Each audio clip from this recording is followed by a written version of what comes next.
सो hereditary spherocytosis, hereditary का मतलब है कि हेरिडिटरी है, स्फीरोसाइटोसिस का मतलब ये है कि इसमें जो आरबीसी होते हैं वो स्फीयर शेप्ड होते हैं। अब स्फीयर शेप के होते हैं, नॉर्मल आरबीसी आपके पास होते हैं बाइकनकेव होते हैं, 7 to 8 माइक्रोन का साइज होता है, उनमें जो है बाइकनकेविटी पाई जाती है, फ्लेक्सिबिलिटी पाई जाती है। लेकिन इस एनीमिया में क्या होता है, आरबीसी अपनी शेप को लूज कर लेते हैं, उनकी जो सेल मेम्ब्रेन में डिफेक्ट होता है, सेल मेम्ब्रेन में डिफेक्ट की वजह से जो है वो स्फेरिकल इन शेप हो जाते हैं। उस कंडीशन का नाम देते हैं हेरिडिटरी स्फीरोसाइटोसिस का। Hereditary haemolytic anaemia due to the membrane defect, mode of inheritance is autosomal dominant. Normal physiology का थोड़ा सा आपको बता दूं, ये तो आप लोगों को शुरू से पढ़ते आ रहे हैं, बस रिवाइज में कर देता हूँ। ये शेप जो होती है नॉर्मल आरबीसी की वो बाइकनकेव होती है। बाइकनकेव शेप होती क्यों है उसकी, due to the membrane proteins, उसकी सेल मेम्ब्रेन होती है, उसमें जो है वर्टिकल इंटरेक्शंस होते हैं, हॉरिजॉन्टल इंटरेक्शंस होती हैं, प्रोटीन्स होती हैं जो कि उसकी शेप को मेंटेन करके रखती हैं। इसमें जो इंपॉर्टेंट जो प्रोटीन्स आ जाती है वो आ जाती है स्पेक्ट्रीन्स, सबसे इंपॉर्टेंट जो है स्पेक्ट्रीन्स आ जाती हैं, इनकाइडिंग प्रोटीन्स होती हैं, बैंड 4.1 है, ग्लाइकोफोरिन प्रोटीन्स आ जाती हैं जो कि इसकी जो शेप है सेल मेम्ब्रेन की से आरबीसी की जो शेप है उसे मेंटेन करके रखते हैं। साइज होता है 7 to 8 microns, normal life span होता है 120 days. Most important membrane defect that is affected in the HS is इनकाइडिंग। एचएस के वाले से, हेरिडिटरी स्फीरोसाइटोसिस के वाले से सबसे ज्यादा जो डिफेक्ट पाया जाता है मेम्ब्रेन प्रोटीन के अंदर वो है एनकाइडिन। एनकाइडिन का आप लोगों ने याद रख लेना है कि एनकाइडिन का डिफेक्ट है तो है हेरिडिटरी स्फीरोसाइटोसिस, अगर स्पेक्ट्रिन का डिफेक्ट है तो वो है हेरिडिटरी इलिप्टोसाइटोसिस। ये पॉइंट नोट डाउन कर लें कि हेरिडिटरी स्फीरोसाइटोसिस जो है उसमें एनकाइडिन का डिफेक्ट होता है मोस्टली, ज्यादातर। जो हेरिडिटरी इलिप्टोसाइटोसिस है उसमें आरबीसी इलिप्टिकल शेप होते हैं, उसमें जो ज्यादा डिफेक्ट है वो पाए जाते हैं स्पेक्ट्रिन के अंदर। एज आरबीसी चेंज स्फेरिकल, जब उनकी स्फेरिकल शेप हो जाती है तो आरबीसी जब जो है गुजरते हैं स्प्लीन के अंदर से तो वहां पर जाके वो जो है फंस जाते हैं। वहां पे जो आरबीसी फंस गया तो समझो वो हो गया, खत्म हो गया। उसके जो स्प्लीनिक मैक्रोफेजेस होने वो खा जाते हैं, उसे खत्म कर देते हैं। उस कंडीशन को आप कहते हैं एक्स्ट्रा वेस्कुलर हेमोलिटिक एनीमिया की। एक्स्ट्रा वेस्कुलर हेमोसिस हो गया, स्प्लीन के अंदर हो गया या फिर लिवर के अंदर हो गया। तो सेफ्ट इसके पीछे क्या होता है, 120 डेज का कैसे पता चलता है स्प्लीन को। अब स्प्लीन को ये तो नहीं पता होता ये आरबीसी आ रहा है, इसकी 2 दिन इसकी एज हो गई है, इसकी 10 दिन एज हो गई है, इसकी 20 दिन एज हो गई है। स्प्लीन को इस चीज का नहीं पता। स्प्लीन इस चीज किस तरीके से डिटेक्ट करती है कि इसके अंदर जो है आपके पास जो है इसके जो है 100 डेज हो गए हैं या 120 डेज हो गए हैं तो इसका टाइम आ गया। उसे इस तरीके से पता चलता है कि जो आरबीसी है ना विद टाइम जो है उनके जो मेम्ब्रेन है ना उसमें फ्लेक्सिबिलिटी जो है वो जो है कम होती जाती है और वो रिजिड होना स्टार्ट हो जाते हैं। फ्लेक्सिबिलिटी बहुत जरूरी है आरबीसी के लिए क्योंकि उन्होंने पीढ़ी से पास करना होता है, वहां पे एक्सचेंज होता है चीजों का, ऑक्सीजन का, तो वहां पर जो है आपके पास फ्लेक्सिबिलिटी होना लाजमी है। तो आहिस्ता आहिस्ता क्या होता है कि नया आरबीसी बना है, विद टाइम क्या होगा उसकी जो रिजिडिटी है मेम्ब्रेन की उसमें इजाफा होता जाता है, उसकी फ्लेक्सिबिलिटी कम होती जाती है। जब रिजिडिटी ज्यादा हो जाती है तो स्प्लीन के अंदर जाके फंस जाते हैं, वहां पे जो चीज फंस गई है उसमें स्प्लीन में जो मैक्रोफेजेस है उन्हें जो है खा पी जाते हैं, खत्म कर देते हैं और एक्स्ट्रा वेस्कुलर हेमोसिस हो जाती है।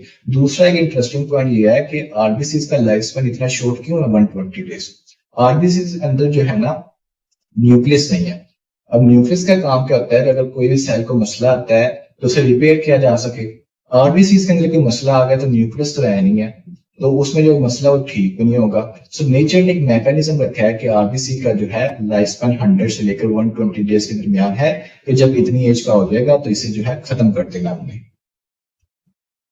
ये एक सेल मेम्ब्रेन को शो किया हुआ है, इसका स्ट्रक्चर आप पढ़ लीजिएगा कि वर्टिकल इंटरेक्शन में कौन सी प्रोटीन्स इन्वॉल्व हैं, हॉरिजॉन्टल इंटरेक्शन कौन सी प्रोटीन्स बनाती हैं।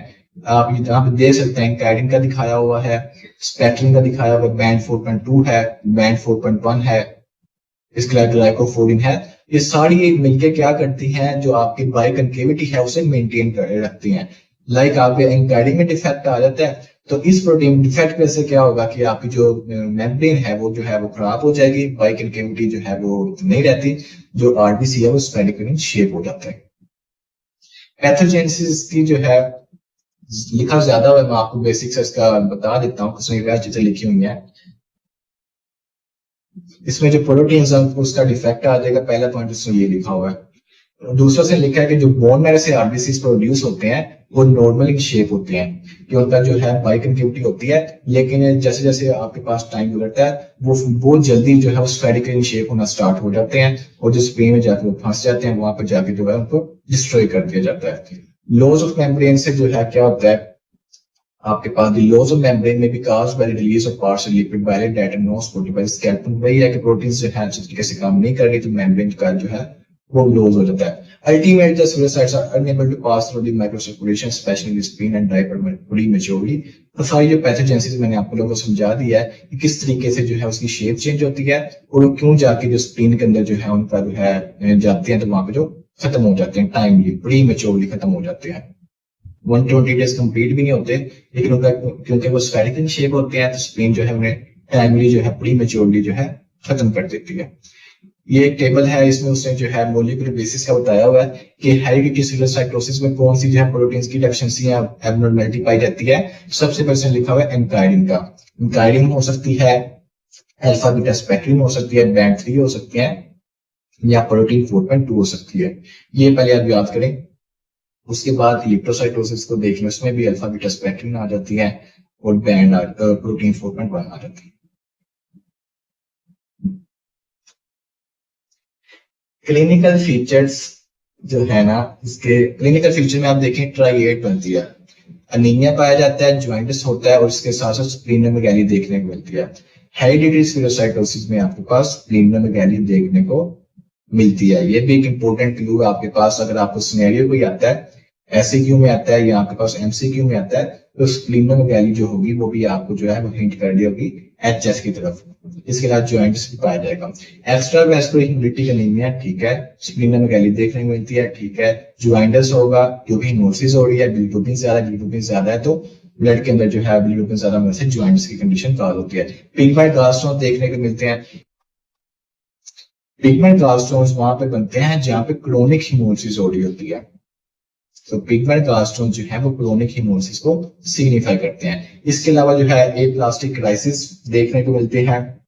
एप्लास्टिक क्राइसिस में क्या होता है कि एकदम से एनीमिया जो है वो जो है शिद्दत अख्तियार कर जाता है। उसमें वजह क्या हो सकती है कि पार्वोवायरस का अगर इन्फेक्शन हो जाता है, उसकी वजह से जो है एप्लास्टिक क्राइसिस देखने को मिलते हैं। डायग्नोसिस में जो अगर आप देखें तो बोन मैरो का एग्जामिनेशन करें तो उसमें जो है बोन मैरो की एक्टिविटी ज्यादा है, हाइपरसेलुलर बोन मैरो होगा, रेटिक काउंट जो है वो इंक्रीज होगा, जस्ट लाइक हेमोलिटिक एनीमिया है तो इसमें जो रेटिक काउंट है वो इंक्रीज्ड है। ब्लड में अगर आप देखें तो एचबी कम है, ठीक है, कम होगी एनीमिया। एलडीएच ज्यादा है, एलडीएच भी ज्यादा है, एलडीएच की ज्यादा होने की वजह ये है कि आपके पास जो है इसमें आपके पास जो बिलिरुबिन ज्यादा बढ़ रही है हिमोसिस की वजह से। इसी तरीके से बिलिरुबिन के साथ साथ एलडीएच जो होता है ये भी मार्कर होता है हिमोसिस का। हिमोसिस की वजह से जो है एलडीएच का जो लेवल है इंक्रीज कर जाता है। इसके अलावा जो सीरम हेप्टोग्लोबिन है उनका लेवल थोड़ा सा जो है कम हो जाता है। एमसीएच जो है वो नॉर्मल होती है, एमसीबी थोड़ी सी कम होती है, नॉर्मोसिटी कह सकते हैं लेकिन थोड़ी सी इसमें एमसीबी जो है वो कम होती है। एमसीएससी जो है वो ज्यादा होती है। पेरिफेरल में आपको स्फीरोसाइट्स देखने को मिलते हैं। स्फीरोसाइट्स को आप पहचानते किस तरीके से हैं कि एक तो है नॉर्मल आरबीसी, उसके अंदर सेंटर पेलर है वो पाई जाती है, ठीक है, लेकिन जो स्फीरोसाइट होता है ना इसके अंदर सेंटर पेलर देखने को नहीं मिलती। ये देखें, ये आपके पास स्फीरोसाइट है, इसके अंदर जो है सेंटर पेलर किसी भी किस्म देखने को नहीं मिल रही। अगर आप इसे देखें तो इसमें थोड़ी सी जो है सेंटर पेलर है, लेकिन इसमें अगर आप देखें तो ज्यादातर जो यहाँ पे शो हो रहे हैं उसमें सेंटर पेलर नहीं है, तो ये हेरिडिटरी स्फीरोसाइट्स हैं। आपके पास स्फीरोसाइट्स जो है पेरिफेरल में देखने को मिल रहे हैं। इसके अलावा स्पेसिफिक टेस्ट आपके पास जो एचएस के वाले से है उसमें आ जाते हैं ऑस्मोटिक फ्रेजिलिटी टेस्ट और फ्लो साइटोमेट्री। सबसे जो एडवांस है वो है फ्लो साइटोमेट्री, जिसमें जो है इयोसिनमेलामाइड जो है हम डाई का इस्तेमाल करते हैं, सबसे स्पेसिफिक है। लेकिन हमारे कॉमनली जो है ऑस्मोटिक फ्रेजिलिटी टेस्ट को जो है यूटिलाइज करते हैं। ऑस्मोटिक फ्रेजिलिटी टेस्ट आपका ये प्रैक्टिकल भी होगा, आप वहां भी इसे मजीद डिटेल में देखेंगे। अभी मैं आपको बता देता हूँ होता क्या है आरबीसी इन दी हाइपोटोनिक सोल्यूशन। इसमें आप क्या करते हैं, आप आरबीसी को लेते हैं और उन्हें सक्सेसिव ग्रेड्स में रखते हैं ऑफ इंक्रीजिंग हाइपोटोनिसिटी। आरबीसी स्वेल करता है, उसकी वजह क्या है, आपके पास सोल्यूशन जो है वो हाइपोटोनिक है, उसके अंदर साल्ट्स जो है वो कम है। साल्ट्स में कम है तो आपके पास जो है सेल के अंदर जो है ज्यादा है, तो पानी जो है वो फॉलो करता है साल्ट को, तो सेल के अंदर जो है पानी जो है स्टार्ट हो जाता है, सेल जो उसका जो है वो स्वेल कर देता है। इसकी जो ट्रिक होते हैं याद करने को, जिस तरीके से मैंने से याद किया हुआ है, हाइपो में देखिए ओ आ रहा है, ओ से मुराद है स्वेलिंग, ये आरबीसी जो है वो स्वेल कर देगा। तो एक टेक्निक है याद रखने की, हाइपोटोनिक में जो है श्रिंक करता है, हाइपोटोनिक में ओ से आप याद रख सकते हैं कि हाइपो ओ जो है वो सिग्निफाई करेगा कि आरबीसी जो है वो स्वेल कर जाएगा। ठीक है, इसमें देखें आरबीसी ये एक नॉर्मल था, आगे हमने ग्रेड्स बनाए हुए हैं हाइपोटोनिसिटी के, आगे आगे हमने जो है ग्रेड्स बनाए हैं, यहाँ पे एक ग्रेड है इसमें हाइपोटोनिसिटी थोड़ी कम है, इसमें थोड़ी ज्यादा होगी, इसमें थोड़ी मजीद ज्यादा होगी, वो हमने ग्रेड्स बनाए होंगे। जिस तरीके से हम सक्सेसिव से रखते जाएंगे आहिस्ता आहिस्ता जो है उसकी स्वेलिंग में इजाफा होता जाएगा, और एक लेवल ऐसा आएगा जहां पर जाकर उसकी स्वेलिंग इस हद तक हो जाएगी कि सेल जो है वो बर्स्ट कर जाएगा, वो जो है खत्म हो जाएगा एक लेवल पर आके।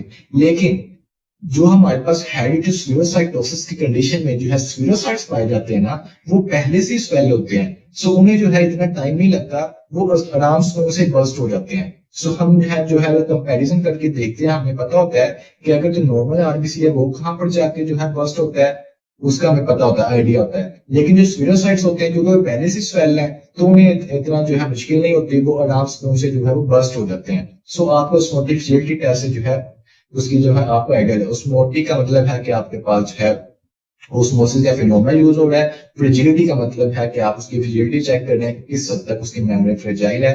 टेस्ट आपके पास ये टेस्ट है। इसके अलावा फ्लो साइटोमेट्री का टेस्ट है जो कि मोस्ट आपके पास एक्यूरेट टेस्ट होगा, इन्वेस्टिगेशन चॉइस आप कह सकते हैं, जो आपके पास गोल्ड स्टैंडर्ड टेस्ट जिसे आप कह सकते हैं। उसमें है ईओसिनमेलिमाइड डाई टेस्ट, इसमें जो है प्रिंसिपल आपको लिखा होगा बुक में, बस यही है कि साथ में टेकअप करना है डाई को और एक नॉर्मल आरबीसी को, और आप एक जो है स्क्लेरोसाइट अगर है आप उसका एक ग्राफ बनाते हैं, उस ग्राफ में चेक कर लेते हैं कि आपके पास जो है ग्राफ में क्या चेंजिंग आ रही है, तो आपको पता चल जाता है कि इसमें हेरिडिटरी स्क्लेरोसाइटोसिस का केस है कि नहीं है। कॉम्प्लिकेशन में आपके पास एक हाइंस बॉडी जो है वो किस तरीके से हिमोसिस को काज करती है। अब हाइंस बॉडी जो है ना वो दो तरीके की हिमोसिस के लिए रिस्पॉन्सिबल होती है।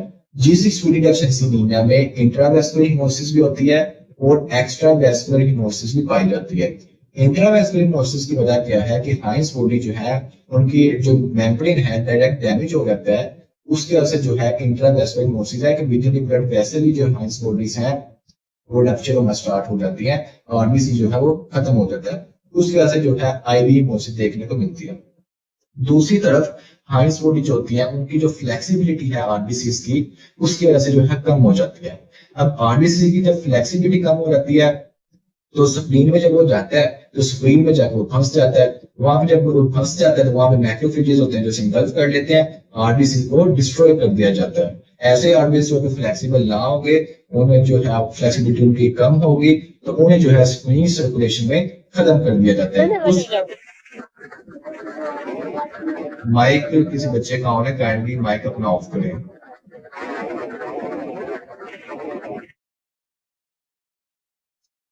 अच्छा, तो इस वजह से स्प्लिनिंग सर्कुलेशन में जो है ईवी हिमोसिस यानी कि एक्स्ट्रा वेस्कुलर हिमोसिस भी देखने को मिलेगी। अब एनीमियास के मैं आपको बता रहा हूँ, हेमोलिटिक एनीमियास में आपने जो है साथ साथ ये चीजें नोट करनी है कि G6PD डेफिशिएंसी एनीमिया कर रहे हैं, इसका मोड ऑफ इनहेरिटेंस क्या है, पहली बात ये होगी। उसके बाद आप नोट डाउन कर लें कि इसके अंदर हिमोसिस की टाइप कौन सी पाई जा रही है, इसके अंदर इंट्रावेस्कुलर हिमोसिस होती है या कि एक्स्ट्रा वेस्कुलर हिमोसिस पाई जाती है। सो G6PD डेफिशिएंसी एनीमिया में इंट्रावेस्कुलर हिमोसिस पाई जाती है और एक्स्ट्रा वेस्कुलर हिमोसिस भी पाई जाती है। दोनों तरह की हिमोसिस जो है G6PD में पाई जाती है। स्टेन अगर आप करते हैं हाइस बॉडी के लिए सुप्रावेटर स्टेन करते हैं, जस्ट लाइक रेटिकुलोसाइट के लिए आप करते हैं क्रिस्टल कोडेड जो डाई है उसे आप यूज कर सकते हैं। क्लिनिकल सिम्टम्स में अगर हम आए तो अनीमिया है तो अनीमिया में से जो है फटीग देखने को मिलेगी। दूसरा उसमें जो है हिमेटोक्रिट का वैल्यू, पीसीबी की जो वैल्यू वो कम होगी, एचबी की वैल्यू कम होगी, अनीमिया आपके पास। Altered colour of the genetics में अगर आए तो जेनेटिक्स में ये है कि एक सेल्फ लिमिटिंग डिजीज है, ट्रीटमेंट आप इसका भी खास कर नहीं सकते, सेल्फ लिमिटिंग डिजीज है, मेल्स में ज्यादा है फीमेल्स में कम है। वजह क्या है, XLR x linked recessive disorder है। क्लिनिकल फीचर्स जो अगर आप देखते हैं तो क्लिनिकल फीचर्स बस लिखा है कि G6PD is usually asymptomatic with a normal blood count between the attacks of hemolysis। ये बात जो मैं आपको पीछे बता रहा था, एक वैसे अगर पर्सन को G6 डेफिशिएंसी एनीमिया है तो एसिम्प्टोमेटिक का इतना कोई खास मसला नहीं है, लेकिन जब उसने कुछ ऐसे फैक्टर्स हैं जब वो अंदर इन्वॉल्व हो जाते हैं, लाइक इन्फेक्शन है पर्सन को, पर्सन जो है ड्रग्स ले रहा है या उसने फावापीस खा लिया है, उसकी वजह से क्या होगा कि हिमोसिस के लेवल में इंक्रीज हो जाएगा, उसकी स्वेटिंग जो है ज्यादा हो जाएगी। तो उसे वो कह रहा है अटैक्स ऑफ हिमोसिस, अटैक्स ऑफ हिमोसिस बिटवीन कि अगर तो जो है पर्सन उन चीजों फैक्टर से बचता है तब जो है उसमें जो है एसिम्प्टोमेटिक है, नॉर्मल ब्लड काउंट है। लेकिन अगर उन फैक्टर्स में से कोई भी फैक्टर, इन्फेक्शन ये है, ड्रग्स हैं, फावापीन्स हैं, वो जब इन्वॉल्व हो जाती हैं तब आपको जो है क्लिनिकल फीचर काफी ज्यादा देखने को मिलते हैं और लैब डायग्नोसिस जो है आपका तब क्लियर कट आपको देखने को मिलता है। तो G6 PD present also has the main clinical symptom categorized as follows.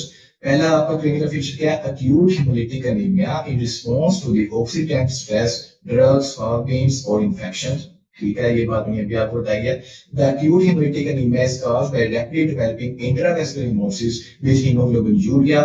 The anemia may be self-limiting as new young red cells are made with near normal enzyme levels. जो anaemia है वो self limiting है। वजह क्या है कि जो नए आर्टिस्ट बनते हैं ना उनके अंदर ऑलमोस्ट जो इंजाइम का लेवल है वो नॉर्मली होता है। इसके अलावा क्लिनिकल फीचर में जो है नियोनेटल जॉइंटस देखने को मिल सकता है। Rarely upon genital non specific haemolytic anaemia की कंडीशन भी देखने को मिल सकती है। These symptoms may result from different types of severe enzyme deficiency. तो ये आपके क्लिनिकल फीचर्स हैं। डायग्नोसिस पे आ जाए। डायग्नोसिस में सबसे पहले आप देखें हिस्ट्री। हिस्ट्री के इंपॉर्टेंट है। हिस्ट्री में ये है कि आप पेशेंट से पूछेंगे कि अगर उसकी फैमिली में जेनेटिक एक डिजीज है तो उसकी फैमिली किसी और पर्सन को ये मसला है, उसकी आप हिस्ट्री चेक करेंगे। इसके अलावा आप देखेंगे कि उसने रिसेंटली कोई फूड कौन सी कंज्यूम किया है, उससे कोई इन्फेक्शन तो नहीं है, इसके अलावा जो है वो कोई ड्रग्स तो नहीं ले रहा जिसकी वजह से जो है उसे G6 PD जो है उसका अटैक हुआ है, उसके जो हिमोसिस का अटैक हम कहते हैं। ब्लड इन्वेस्टिगेशन आप करते हैं। ब्लड इन्वेस्टिगेशन में जब आप एफएस में बुलाएंगे तो उसके अंदर जो है स्पेशल स्टेनिंग, सुपरवेट स्टेनिंग करेंगे तो आपके पास हाइस बॉडी देखने को मिलेगी। प्रोटीन स्टेन में आप जो है बाइट सेल्स या तो ब्लिस्टर सेल देखने को मिलेंगे। अब बाइट सेल्स क्या है, आपके पास जो सेल आरबीसी होगा साइड को पिंच हुआ होगा, उसे जो है ऐसे लग रहा है जैसे किसी ने बाइट लिया है, उसे आप नाम देते हैं बाइट सेल का, और ब्लिस्टर सेल देखने को मिलेंगे। और इसके अलावा स्पेसिफिक टेस्ट आ जाता है आपके पास, वो है G6 PD लेवल एस्टिमेशन, क्योंकि G6 PD एक इंजाइम है जिसका आप इंजाइम ऐसे भी कर सकते हैं और ये आपके पास स्पेसिफिक टेस्ट बन जाता है G6 PD डेफिशिएंसी एनीमिया के हवाले से। उसका आप किस तरीके से एस्टिमेशन कर सकते हैं, उसके पास आपके डिफरेंट मेथड्स हैं। इलेक्ट्रोफोरेसिस का एक मेथड है, इसके अलावा फ्लोरेसेंस स्पॉट टेस्ट है, ये स्क्रीनिंग टेस्ट है, ये वाला मोस्ट रिलायबल है और सेंसिटिव भी है। इसके अलावा जो है आप जो है मैथ HB रिडक्शन ऐसे भी आप कर सकते हैं। एडवांटेज है G6 PD डेफिशिएंसी एनीमिया का। अब ये इंटरेस्टिंग पॉइंट है कि G6 PD डेफिशिएंसी एनीमिया का किसी पर्सन को है सो उसे मलेरिया से जो है हिफाजत मिल जाती है। फाल्सिपेरम है, इन्फेक्शन है, प्लाज्मोडियम फाल्सिपेरम, मलेरिया जो है उसे मलेरिया से जो है प्रोटेक्शन मिल जाती है अगर किसी पर्सन को G6 PD डेफिशिएंसी एनीमिया है। तो ये आपका जो है G6 PD डेफिशिएंसी